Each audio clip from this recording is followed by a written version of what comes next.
नमस्कार। आज हम पढ़ेंगे मूल्य एवं कीमत।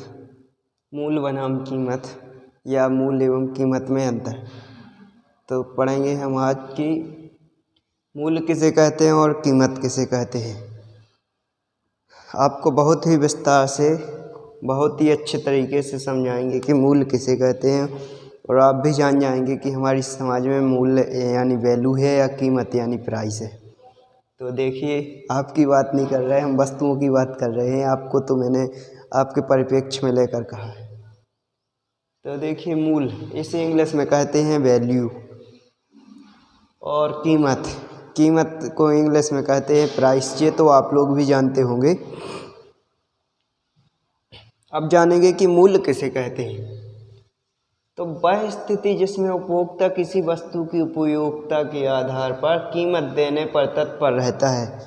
जब वस्तु की उपयोगिता होती है, उपयोगिता के आधार पर कीमत देने को तैयार होता है कौन? उपभोक्ता।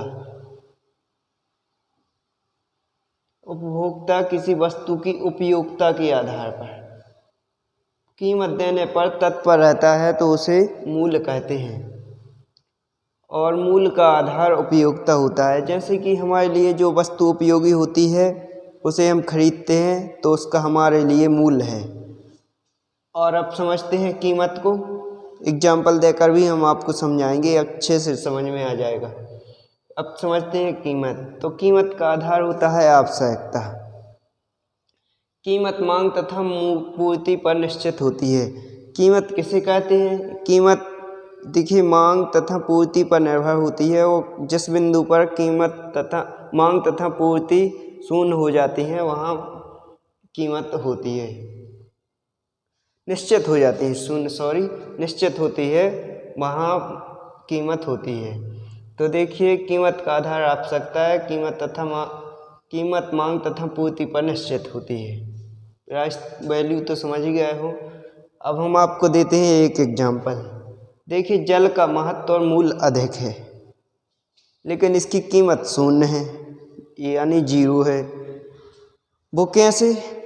देखिए, जल का महत्व और मूल्य अधिक है जबकि हीरे का मूल्य और कीमत कम है। कीमत अधिक है, मूल्य कम है। वो कैसे? देखिए, जल हमारे जीवन के जीने के लिए बहुत ही ज़्यादा आवश्यक है। ये तो आप भी जानते होंगे। तो इसकी उपयोगिता है हमारे लिए, और जिसकी उपयोगिता होती है उसे मूल्य कहते हैं। हीरे का मूल्य कम, कीमत अधिक है। हीरे का मूल्य कम है। क्यों कम है? क्योंकि हमारे लिए इसकी उपयोगिता नहीं है। हीरे रख कर क्या करेंगे हम? जो हीरे की दुकान है, हीरे या जिस उपयोग में लाया जाता है हीरा, उसके लिए महत्वपूर्ण है, उसके लिए इसकी उपयोगिता है। हम तो रखे रहेंगे, उससे जीवन निर्वाह तो होगा नहीं, हमको भी बेचना पड़ेगा। इसलिए अपने लिए उपयोगिता पानी की है, जल की। जल का महत्व उपयोगिता है, इसलिए इसका मूल्य ज़्यादा है। लेकिन हीरे की उपयोगिता हमारे लिए बिल्कुल नहीं है, इसलिए हीरे का मूल्य कम, कीमत अधिक है।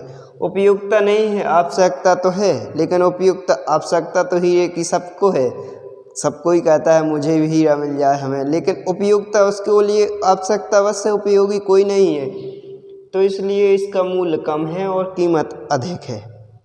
और जल का महत्व और मूल्य अधिक है। इसका मूल्य अधिक है, इसकी आवश्यकता भी है और उपयोगिता भी है, इसलिए इसका मूल्य अधिक है, कीमत शून्य है। क्योंकि ये जीवन जीने के लिए बहुत ही महत्वपूर्ण है, इसलिए इसका मूल्य अधिक है।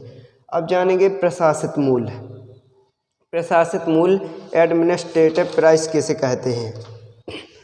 तो देखिए, यह शासन द्वारा निर्धारित कर दिए जाते हैं जिनके मूल्य, उसे प्रशासित मूल्य कहते हैं। जैसे कि उपभोक्ता को शोषण से सुरक्षित रखने के लिए या बचाए रखने के लिए सरकार मूल्य निश्चित करती है जिससे उनका शोषण ना हो पाए, और तथा बाजार में जो बाजारी शक्तियाँ होती हैं वो मूल्य निर्धारण न करके सरकार स्वयं उनकी कीमत तय करती है। उन्हें प्रशासित मूल्य कहते हैं। सीधे के प्रशासन द्वारा या शासन द्वारा जिसका मूल्य निर्धारण किया जाता है उसे प्रशासित मूल्य कहते हैं। तो मुझे आशा है कि आप लोगों को अच्छे से समझ में आ गया होगा। और इसके आगे पढ़ेंगे अब बाज़ार। बाज़ार किसे कहते हैं आप लोग सुनते होंगे, जाते भी होंगे बाज़ार, हम भी जाते हैं। तो अब बताएंगे आपको कि बाज़ार कहते किसे हैं। अभी तक आप बाज़ार कहते रहे हैं, जाते भी रहे हैं, लेकिन आपको मालूम नहीं होगा कि बाज़ार कहते किसे हैं। हम बताएंगे आपको कि बाज़ार किसे कहते हैं। तो बने रहिएगा हमारे वीडियो के अंत तक और हमारे चैनल को सब्सक्राइब तथा शेयर ज़रूर करें, ताकि ऐसे वीडियो और लोगों को भी मिल सके और इनकी जानकारी हो सके। छोटी छोटी चीज़ें हैं, इनकी जानकारी नहीं होती है, हमें पता भी होता है। तो धन्यवाद। चैनल को सब्सक्राइब ज़रूर करें और कमेंट शेयर भी करें।